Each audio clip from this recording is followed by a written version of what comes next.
Sejam muito bem-vindos ao nosso 13º episódio do Podped, esse Podped que foi pensado com muito carinho para você. A minha convidada de hoje é a pneumologista, a doutora Fernanda Cabreira, que já é minha parceira de longa data, uma profissional que eu confio muito. Ela é referência nacional em tratamento de asma, é um grande nome dentro da asma, e ela trata não só crianças, mas adultos e idosos também. Fer, seja muito bem-vinda, é um prazer ter você aqui comigo. Muito obrigada, Rê, pelo convite, sempre uma delícia poder estar aqui compartilhando tanto conteúdo aí com o seu público. E hoje, gente, a gente vai falar sobre o assunto mais prevalente do momento dentro da pediatria, que é a bronquiolite. A gente está no outono e com o outono chega a bronquiolite, os números vão lá para cima, muitas mães preocupadas, muitas mães, doutora, mando para a escola, não mando para a escola, tiro da escola agora, deixo descer para brincar no condomínio, não deixo. Então esse é o assunto que a gente vai falar hoje. E eu já quero começar perguntando para você, Fer, explica para o nosso público, o que é bronquiolite? Bronquiolite é uma doença respiratória aguda causada por vírus. O principal vírus que faz a bronquiolite é o vírus sincicial respiratório, responsável por 70% das bronquiolites, seguidos do rinovírus e também do enterovírus em menor proporção. É isso. Acho que uma coisa tem que ficar bem clara aqui. Bronquiolite é uma doença respiratória aguda viral, causada por vírus. E ela tem uma faixa etária de maior acometimento, não é mesmo? A definição da bronquiolite é a infecção causada por vírus até os 2 anos de idade. Né? Fer, e qual que é a diferença da bronquiolite e da asma? Porque eu vejo muitos profissionais, muitos profissionais, inclusive, e famílias se confundindo entre um e outro. Explica pra gente, para ficar bem claro a diferença. São doenças completamente diferentes, mas que guardam algumas associações. Então, novamente, a bronquiolite é uma doença causada por vírus aguda, que cursa com febre, tosse, chiado, pode levar a dispneia. A asma é uma doença... E que acomete os brônquios, né? A bronquiolite acomete os brônquios. A asma é uma doença inflamatória crônica, que também acomete os brônquios, mas não é causada por nenhum vírus, como é o caso da bronquiolite. E aí, quais vão ser os sintomas diante de um quadro de bronquiolite? Quando essa mãe deve pensar que ela deve levar na pediatra, no pneumopediatra? Quando ela deve se atentar a isso? O que acontece com a bronquiolite é que a criança vai ser infectada por aquele vírus. Que a prevalência a gente sabe que é maior agora, no Exatamente. Outono. Vai começar como qualquer outra síndrome gripal. Então, uma criança que vai ter febre, pode ser baixa, febre alta, congestão nasal, uma odinofagia, dor de garganta, tosse, ali nos primeiros 5, 7 dias. E aí, na sequência, podendo evoluir para uma tosse mais intensa, com cansaço, uma sibilância, né, o famoso chiado. E alguns poucos casos até levando, né, à insuficiência respiratória, com necessidade de internamento hospitalar, oxigênio, às vezes até cuidados de UTI. E diante desse quadro de bronquiolite, como tratar? Porque hoje a gente vê, nós estamos muito juntas com frequência, mas a gente vê e a gente discute muito isso, o tratamento feito de forma incorreta. Então, você já colocou aqui que é um quadro viral, né? Então, como tratar? Como essa mãe deve estar atenta que ela está recebendo um tratamento de forma adequada? O tratamento, quando se estabelece a bronquiolite, a maior dificuldade é realmente broncodilatar, né? Dilatar os brônquios, porque o que acontece na gravidade da bronquiolite é que os brônquios se fecham, né? Então, além de todos os sintomáticos que a gente já iniciou, deve iniciar, como um antitérmico, né, de horário, um anti-inflamatório. Quando vem a bronquiolite, a gente tem que lançar mão dos broncodilatadores, né? E aí, claro, os broncodilatadores de curta ação são bastante efetivos, como salbutamol, Erolin, e a gente pode também associar corticoide inalado, que pode ter sim resposta, e eventualmente, a depender do critério clínico, até o corticoide via oral. Tá. E aí a gente está diante de um quadro de bronquiolite. Para evitar esse quadro de bronquiolite, o que essa mãe, o que esse pai, qual é o cuidado que essa família deve ter?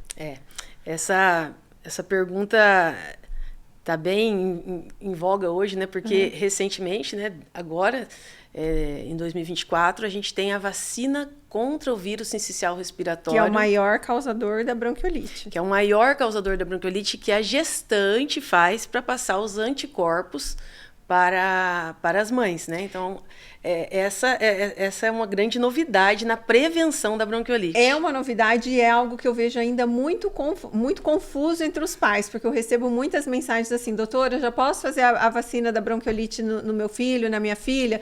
Doutora, quero levar meu filho para vacinar contra a bronquiolite. Então, isso é uma coisa que tem que ficar bem claro e vocês precisam entender que esse cuidado, ele começa na gestação. Com certeza. Então, hoje, as gestantes têm essa vacina, que deve ser feita ali no final, né, no terceiro trimestre de gestação, e ela vai proteger o seu filho contra infecções graves associadas ao vírus sincicial respiratório. E agora, mais recentemente, e está tendo muita confusão, a gente tem o anticorpo contra o vírus sincicial respiratório, né, que é o Nirsevimab. Diferente da vacina, o Nirsevimab, como ele é um anticorpo, ele já é a proteção. Ele já pode ser realizado na criança. Exatamente, ele já pode ser realizado na criança. A indicação hoje é em crianças até, né, de 0 a 2 anos. Uhum. Essa eu acredito que é uma grande novidade que ajudou muito, que vai ajudar muito no tratamento e vem aí para revolucionar, porque a gente vê muitas crianças nessa época do ano com bronquiolite, né? Exatamente. A grande questão é o preço, né, Rê?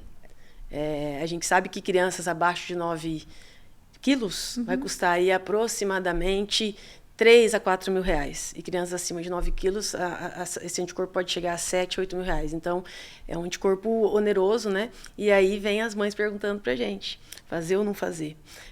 Claro, todo mundo que tiver condições de fazer, funciona muito bem, né?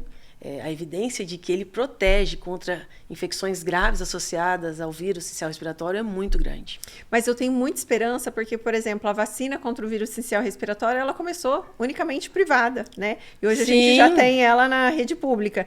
Então, a gente tem esperança, é algo muito novo, a gente já está trazendo aqui como novidade para o nosso público, mas talvez isso tenha um custo mais acessível, um passar de poucos meses, ou talvez isso até entre em algum momento na rede privada, na rede pública, desculpa. Com certeza. E com certeza também vai ter um custo-benefício, né? A gente sabe quanto é custoso para os planos de saúde e para o SUS tratar os quadros graves de bronquiolite associada ao vírus sincicial respiratório. Assim como a vacina, né? Eu acredito que ela entrou na rede pública porque é muito mais barato para a saúde pública ofertar a vacina do que ter essa criança internada por alguns dias ali, às vezes essa criança necessita de um cuidado intensivo. Com certeza, não é mesmo? Com certeza. E outras formas de prevenir essa criança, porque uma coisa que nós falamos muito entre nós é quando a gente fala do meio da criança, os avós da criança ou os cuidadores dessa criança, qual a sua orientação?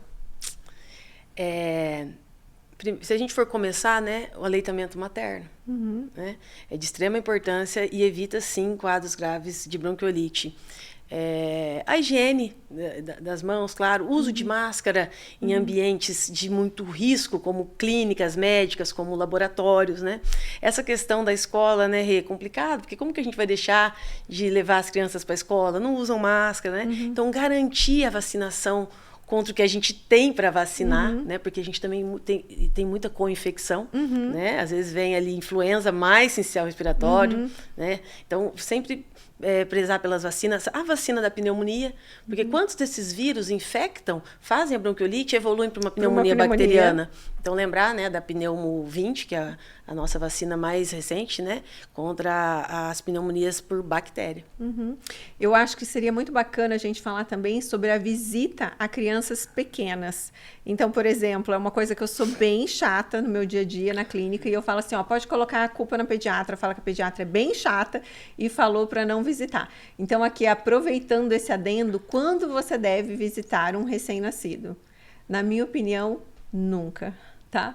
Porque esse é um momento muito único ali da família, a mãe está naquele momento dela mais de intimidade, então quem deve visitar? Alguém muito próximo, então os avós, os tios da criança, mas não é um momento de receber visitas para conhecer essa criança. Porque é importante que hoje eu estou tudo bem, vou lá visitar a sua criança, né, seu recém-nascido, estou ótima. Mas amanhã eu abro um quadro respiratório. A gente sabe que 24 horas antes de eu abrir esse quadro respiratório, eu já estou transmitindo esse vírus. Então, que desnecessário eu levar isso para essa criança. Então, eu acredito que é muito válido a gente falar sobre isso também. O evitar a visita a recém-nascidos. Com certeza, né? E quem visitar ou precisar ir, às vezes profissional de saúde, né? Lançar mão de uso de máscara, limpar bem, higienizar bem as mãos, passar o álcool, né? E eu mesma segui bem certinho essa orientação, né? A Maria Fer, filha da Fer, é minha paciente. Gente, é uma graça. Que menina linda. E que mãe, Fer. Quero aproveitar aqui para fazer um elogio público. A Fer é daquelas mães minuciosas. Então, quando ela me manda um relatório da Maria Fer, ela manda o horário. Isso. É assim, 8 e 8, 9 e 12. Fer, parabéns. Que mãezona que você é. Obrigada. E a gente seguiu as orientações bem certinho. A gente não recebeu visitas. E outra coisa que a gente fez também, que é importante a gente falar aqui, que pouca gente sabe, que foi uma orientação sua e a gente seguiu, é a vacinação da rede de apoio. Então, avós, tios próximos e os funcionários, né? É muito importante também a gente lembrar disso.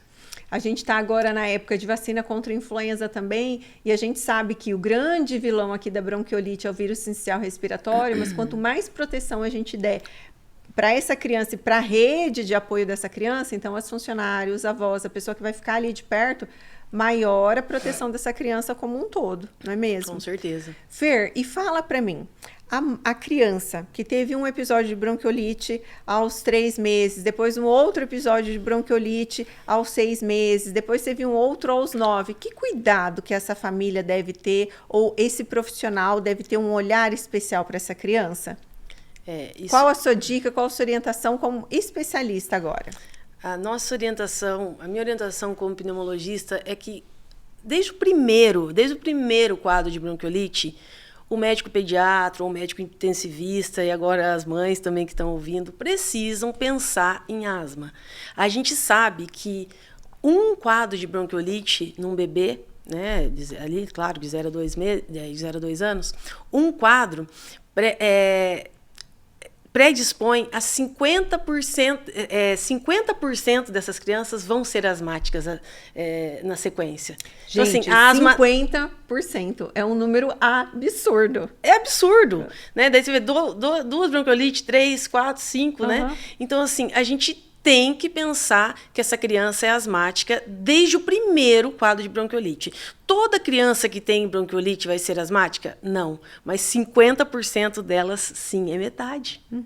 A gente tem várias cortes grandes no mundo que estudaram bebês até a adolescência e até a fase adulta. Né? E a gente sabe que o risco de bebês que tiveram bronquiolite é de 10 vezes, né? De ter 10 vezes aumentado para ter asma. Então, assim, não dá para um pediatra, para um intensivista na UTI tratar uma bronquiolite e não encaminhar esse paciente para o pneumologista para uma avaliação.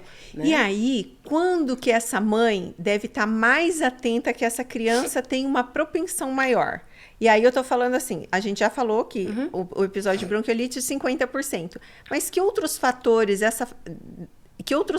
dentro dessa família deve chamar a atenção desses pais? A história familiar positiva, né? Para alergias, para tosse recorrente, bronquites e até asma. Eu falo isso, tosse recorrentes, bronquite, porque tem muita gente que ainda chama asma de bronquite. Né? Eu queria que você explicasse essa diferença, porque assim, é muito comum eu perguntar assim para os pais.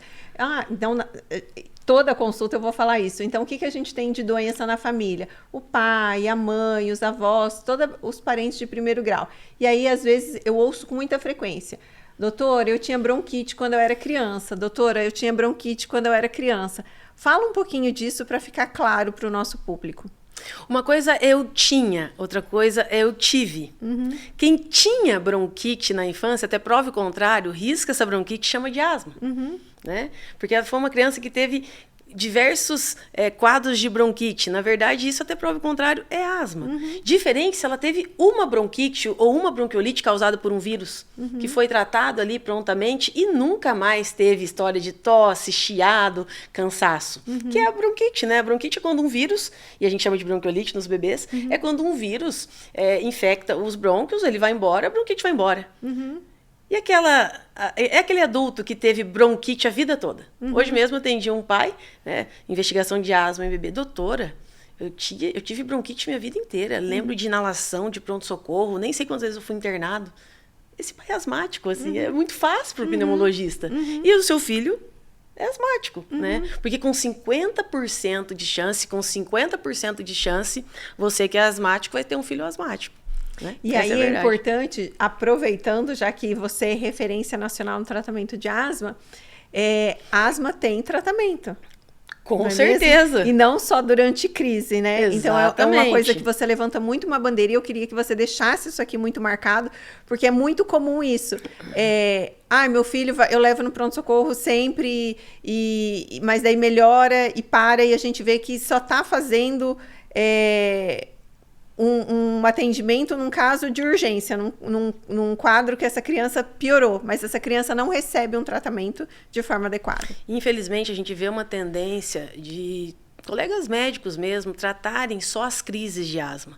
Aí muito Aerolim, muito Clenil, e essa criança vive tossindo, tem uma péssima qualidade de vida, dificuldade de aprendizado na escola, procuras intermináveis a pronto-socorros, né? A qualidade de vida da família também é muito prejudicada, sem contar que o seu filho vai perder função pulmonar, virar um adulto limitado, e claro, é raro, felizmente, mas as crises de asma podem ser fatais, né? Fer, e como você deixa de mensagem para a gente finalizar esse episódio para os pais? O que para você é mais importante diante de um quadro de bronquiolite? E aí eu queria que você deixasse 2 mensagens, porque nós temos 2 públicos. 1, o nosso público de pais que está em casa, e 2, o nosso grupo de profissionais, que a gente sabe que tem muitos profissionais que nos acompanham. Vou aproveitar e falar da asma, então, para os pais e para os colegas médicos, né? A asma é uma doença crônica e que deve ser tratado de forma contínua. Claro que aquele paciente que tem uma asma muito intermitente, que tem sintomas leves a cada ano, a cada 2 anos, você pode tratar a sua crise, mas a princípio a asma é uma doença crônica que deve ser tratada de forma contínua. Bronquiolite. Os pais têm que lembrar que ela hoje é uma doença prevenível, não era até 2 anos atrás. Então, lembrem, né, que as gestantes podem fazer a vacina, passando os anticorpos aí para os bebês, e também a gente tem um anticorpo hoje monoclonal para proteger seu filho. As mães e os pais também lembrem que se o seu filho teve uma bronquiolite, ou 2 ou 3, pensem que ele pode ser asmático. Muito, né? Provavelmente. Muito provavelmente. Já olhe lá para sua família, para os seus irmãos, sobrinhos, pai, né, avós. Pensa, bronquiolite, pensa que o seu filho pode ser asmático. E para os colegas médicos, a mesma coisa. Não deixe de encaminhar o seu paciente que teve um quadro de bronquiolite para um colega pneumologista para ser avaliado, porque a chance dessa criança ter uma nova bronquiolite ou crises asmáticas, né, futuras é enorme. E a gente vê crianças sofrendo, em risco, sem tratamento, porque o colega pediatra simplesmente não pensou no diagnóstico de asma, tampouco encaminhou para o pneumologista. E, na verdade, assim, um pouquinho de estudo do pediatra, ele consegue tratar isso de forma muito bem, porque esse é o meu dia a dia do consultório, né? E a gente está em 2025, gente. A gente tem controle da doença, a gente tem tratamento específico, então é inadmissível que você vá a pronto-socorros com certa frequência e saia com uma receita apenas de Aerolim. É lamentável isso. Então, se isso acontece com seu filho, você precisa de uma pediatra para chamar de sua, ou de uma pneumologista para chamar de sua, porque é muito provável que a gente esteja diante de uma criança asmática. Com certeza. E outra coisa, né, que a gente não pode deixar de falar. Paciente meu não vai para pronto-socorro, né? Pacientes nossos vão para pronto-socorro. Se o meu paciente vai para pronto-socorro por um motivo respiratório, por tosse, é muito estranho. Acontece às vezes, mas é muito estranho, né? O paciente controlado, tratado, acompanhado, ele não vai ter que procurar pronto-socorro, a família não vai ter que passar susto e essa criança vai reduzir muito seus riscos. Fer, eu penso que esse é um dos principais diferenciais nossos, porque os nossos pacientes não são pacientes de pronto-socorro. A não ser assim um caso, um acidente, algo muito que aconteceu ali de uma maneira muito súbita, mas os nossos pacientes são controlados exatamente para não ir pronto-socorro, porque o que nós prezamos é pela humanização do paciente. E que família, gente, quer passar horas num pronto-socorro para ser atendido e muitas vezes nem ser atendido por um profissional que às vezes nem pediatra e tá lá no... Então, é lamentável. A pessoa não vai saber conduzir essa criança de forma adequada. Então, nós acreditamos que o que nós temos de mais valioso é a saúde dos nossos filhos. Então, eu acredito que isso é o melhor e maior investimento que nós, como pais, podemos fazer. Maria Fernanda mesmo nunca foi para um pronto-socorro. E deixa eu falar, eu tenho uma história muito interessante dessa questão de pronto-socorro. Eu tenho 3 grandes encaminhadoras. Não vou falar os hospitais, mas são 3 recepcionistas de hospitais diferentes aqui de Maringá, que elas me encaminham pacientes. Que falam que crianças que procuravam pronto-socorro por tosse recorrente, crise de bronquite, de asma, deixaram de procurar. E isso é muito interessante, né? Sim. Eu fico muito feliz, porque realmente é o que a gente consegue quando a gente trata a doença respiratória crônica. Fer, muito obrigada pela sua participação. Eu acredito que foi muito esclarecedor. Se você ainda ficou com alguma pergunta sobre esse assunto, você pode colocar aqui nos comentários que a gente vai responder para você. Compartilhe esse vídeo com a maior quantidade de mães que você conseguir. Eu vou deixar todos os contatos da Fer aqui das redes sociais para você também seguir ela. E é um prazer ter sempre você aqui. O que você quer ver de conteúdo aqui é só você colocar nos comentários também, que é sempre um prazer trazer um profissional de renome como a Fer para compartilhar tanta informação conosco. Até o próximo episódio. Fer, muito obrigada pelo carinho. Obrigada, Rê. Muito obrigada.